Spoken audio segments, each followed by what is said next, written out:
وی دا زمونږ علاقه کې یو رسم دی چې د میت 3 مرض خیرات کې لکه د واده په شان ډوډۍ وي خوانچي او کوفتې او دا کارخانه دی مړی نه به دغه جنو ډولۍ مه جوړوئ مړی کور خپئ ته وله ډوډۍ او سنت دا دی او ډوډۍ ورته وخوره وی واله دا نوړی واله هغه وایي بابا مې مړ دی په جړه شي وی واله یو نوړی واله دا اوبه مو وڅښه دا شربت وڅښه چې وڅښه ته به ورته وایې ته به پرې ډوډۍ شروع کړي ځکه هغه په دې مړي کې سړی خوراک هم نشي کولی نو تا ولې پخلي ورته شروع کړ 3 ورځې به د مړي کور ډوډۍ نه پخوي که څوک ورله نه راوړي مېلمانې وي نو مېلمه له پخولی شي او د محلې او د کلي خلک به هغه ته پنډ کېږي نه چې شا به غوی لال کا او وسه یې نه کېږي دا کارخانه ده دا صحابه کرامو او هغه تابعینو دا نه دي کړی دا کارخانه دی زیرې خپل کور کې د ډوډۍ خوري پکار دی چې مړي کور کې ته خورې ته ولې نه راوړې که بل چا راوړه نو هغه جدا خبره زمزم کوی کې حضور پاک لاړې اچوړي دي حضور پاک لاړې خو مبارک وي دی په ډېرو کویانو کې اوبو کې اچوړي دي یو کور کې سپي وي هغه غلا شوي د سپو په ذریعه آلات او اسباب استعمالولی شي خو یقیني نه ده چې یو سپي ووایي که نه چې دا کور دا غل دی دا یقیني دلیل نه دی چاته چې غل وی دعوا پې وکړي 2 ګوان به پیش کړي چې د زما نه سایکل پټ کړی دی یا پیسې 2 ګوان به پیش کړي یا یو سړی 2 ښځې یعنی 2 ګوان دي په حدودو کې خو باید 2 سړي دي 2 ګوان به پیش کړي نو هلې به غل ثابتېږي داسې نه کېږي دا علامات دي نښې نښانې کیمرې فوټو د سپي هغه غل کور ته چې دی سپي بوځي دی باندې غل باندې جرم نه ثابتېږي په کیس کې معلومات پې کېدی شي اسرار حاجي صاحب دلته جمعې مونځ ته راځي هارټ اټیک پې شوی دی الله پاک دې روغ جوړ کړي ټول بیماره په موبایل کاروبار څنګه دی د هغې تفصیل راولېږه سیزونه پې لېږلی شي سوال جواب پې کولی شي خو بیا به قبضه کې راولېدم بیا خپل شرایط دا تفصیل ولیکنم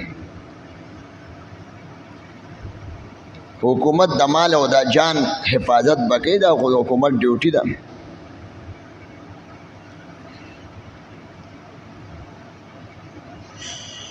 د هندو ډوډۍ قبلول شي او تلی شي ډوډۍ قبلول شي البته داسې کس چې هغه د هغې سره مشري ده او الحاد او زندق وي او د اسلام خلاف پروګرامونه جوړوي د هغې ډوډۍ مه خورئ یو هسې هندوی د هغه ډوډۍ خوړی شي سیک ډوډۍ خوړی شي چې څوک خودکشي وکړي کافر نه دی خو لوی مجرم دی ثواب خو ته بخلی شي دعا ورته خلک مجرمانو ته یا الله وبخې قاتلانې څوک قاتل د غیر څوک قاتل د نفس دواړه قاتلان دي که چا سجدې د قرآن شریف ډېرې ورته جمع شوي نو څنګه به کوي نو دې به سوچ وکړي که نه چې ما څومره تلاوت کړی 2 کاله کې 3 کاله کې سولس سجدې د هغه حساب سره به یو سولس سجدې وکړي د یو ختم که 10 ختم یې کړي نو 140 سجدې به وکړي دغه به وکړي 14 سجدې که 20 ختم یې کړي نو 280 سجدې به وکړي چې سړی جنازه وړي نو کټ به څنګه وړي مسنون دا فقها لیکي احادیثو کې هم راځي چې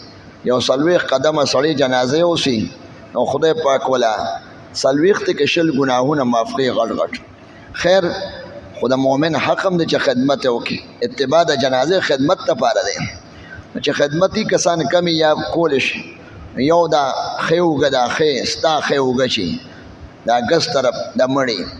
دا به 11 قدمه یوسي بیا رستو کټ به یوسي بیا خواشه هغه اول چې ستا په ګس اوږه هغه مخکینۍ خپه به 20 قدمه یوسي بیا به ګس قدم یوسي که کسان کمی ډېر یوسه که کسان لږي نو چې 10 قدمه یوسي دا مستحبات دي آداب دي خدمت دي نو خدای به درله ډېر ګناهونه معاف کړي جنازه چې راشي ودرېدل څنګه دی ودرېدل نشته خو البته که هغه جنازې خدمت دپاره ودرېږي لکه کټ ځي او ته ودرېږي باقي ودرېدل ضروري نه دي خو چې ته وایې چې کټ والم یا مړې په لاس کې وړي یو بل نه ماشوم که نه ماشوم وړي نو ته ترې مړې واله د دې لپاره به ودرېږي په ناسته خو نه شي کولی چا لیکلي چې مړی چې خخیب نو په ګاډي کې وړی شي قبرستان ته وړی شي چې قبرستان لري نو څه به کوې اوس به سهار نه مازدیګره پورې روان یې سم چې لنډې نو پیدا یې اوسه نوتیه ده خوا کې قبرستان دی او که لري قبرستان کله لري وي نو خو ګاډي کې وړی شي خیر دی څه ګناه نه ده دا چا تپوس کړی چې ښځه مړه شي نو خاوند به یې ښځه کتی شي په کفن کې یا او ښځې جنازه وړي شي مخکې هم دا چا تپوس کړو او د ښځې جنازه کې شریک کېدی شي که نه ولې اوس ته پرده شو ښځه خو مسلمانه ده مسلمانه ښځې جنازه به وکړې ته خو خاوند مې مخکې ته خامخا جنازې نه پټېږه مه داسې چا به وي رواج شان دی چې خاوند پټ شي خاوند به جنازې لمځي جنازې کټه موړی شي دا شرم نه چې هغه ښځه وړي جوړېدې ورپسې خپه دی خپه خو هر څه پسې ښځه ده څه دښمنه خو نه ده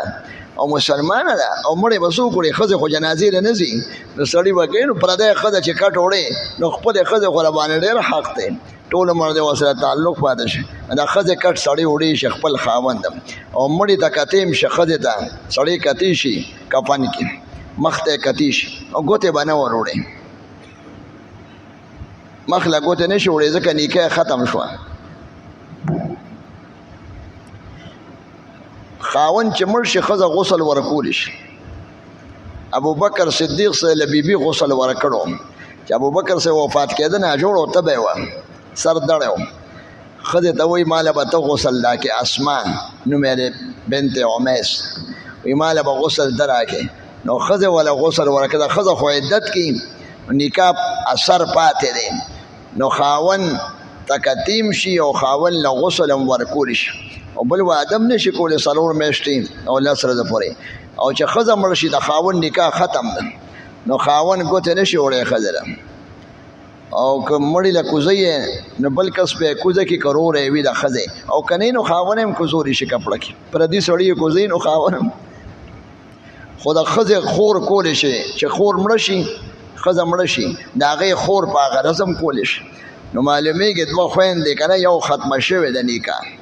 او ښځه چې خاوند مړ شي واده نشي کولی لا نکاح اثر پاتې دی نو غسل هم ورکولی شي خاوند به ښځه له غسل نه ورکوي تیمم به کوي دا چې لیکلي مړې په کور کې څومره ایثارولی شي څومره به دونه به ایثار کوي چې غسل ورکوي او جنازې خلک پوره شي پلان کې د لندن نه راځي او پلان کې د کراچۍ نه راځي او باجوړ نه راځي او د وزیرستان نه راځي دونه مړي ایثارول نشته بچه څونه زر خدای ته وسپاري چې نیکي چې خوشحالۍ شروع شي چې بدي چې ته اخلاص شي باقي بخنه به ولا غواړي نو مړي ایثارول ښه کار نه دی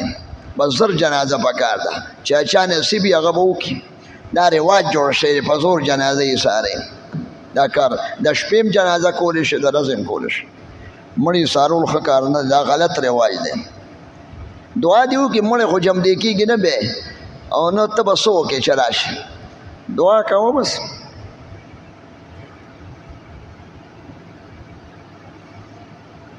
ډېر به نه ایثاروي دا بد کار دی دا چې لیکلي چې مړی ښخ شي نو په قبر کې ارقه ګلاب اچوي او دیوال باندې او خاورو باندې څنګه دی دا نشته په دین کې چې قبر مړی ښخ شو ارقه ګلاب په بوتل یې اچوي په خاورو دا خو نشته نه خوشبو شته او نه قبر دا مړی باندې خوشبو ده چې لا لامبې نو کفن نه یو خوشبو ته وکړي او په دې ځای ولا خوشبو یا کافورو لګوي چې به مړی ښخ کې به ارقه ګلاب په قبر اچول دا د ځانه کار دی او بې فایدې دی او په دین کې دا نه دی راغلی دا چې لیکلي قبر کې چې مړی کېري خاورې پرې اچوي نو څه طریقه ده دا 3 موټې خلک اچوي 3 موټې اچولی شي یو دم هم راغلی دی سنت دی ویل منها خلقناکم یو لپه واچي که نه کسان ډېري بیا بل واچي وفیها نعیدکم یو بله